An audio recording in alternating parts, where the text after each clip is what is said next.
Pakistan went running to try to achieve a ceasefire, like a scared dog with its tail between its legs. And the fact of the matter is, there is absolutely no spin that the Pakistani military can put on what occurred to shield themselves from the full reality of the fact that they not only lost, but they lost very, very badly. हाल में हुए भारत पाकिस्तान के बीच tension को लेकर अब अमेरिकी pentagon के पूर्व रक्षा अधिकारी माइकल रूबिन ने एक चौंकाने वाला खुलासा किया है।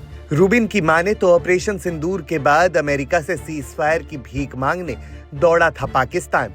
उन्होंने अपने बयान में पाकिस्तान पर करारा प्रहार किया है और भारत की सैन्य कार्रवाई की जमकर तारीफ की है। माइकल रूबिन ने कहा, ये लड़ाई भारत ने शुरू की ही नहीं थी, बल्कि उस पर थोपी गई थी। हर देश को अपने नागरिकों के सुरक्षा का अधिकार है। भारत ने केवल जवाबी कार्रवाई की, जो पूरी तरह से जायज थी। पाकिस्तानी सेना और आतंकियों के बीच के रिश्ते को इस ऑपरेशन ने पूरी तरह से उजागर कर दिया।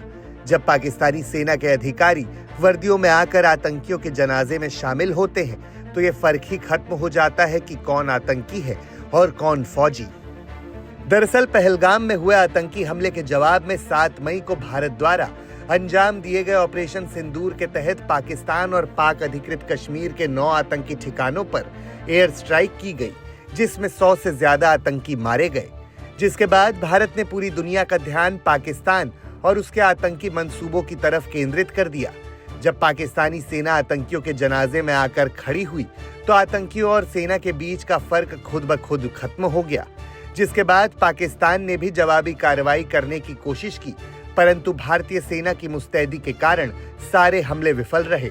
रूबिन ने पाकिस्तान पर तीखा बयान देते हुए ये तक कह दिया कि इन 4 दिनों में पाकिस्तान की हालत एक डरे हुए कुत्ते की तरह हो गई, जो दुम दमाकर सीजफायर की भीख मांगने अमेरिका की तरफ दौड़ा था।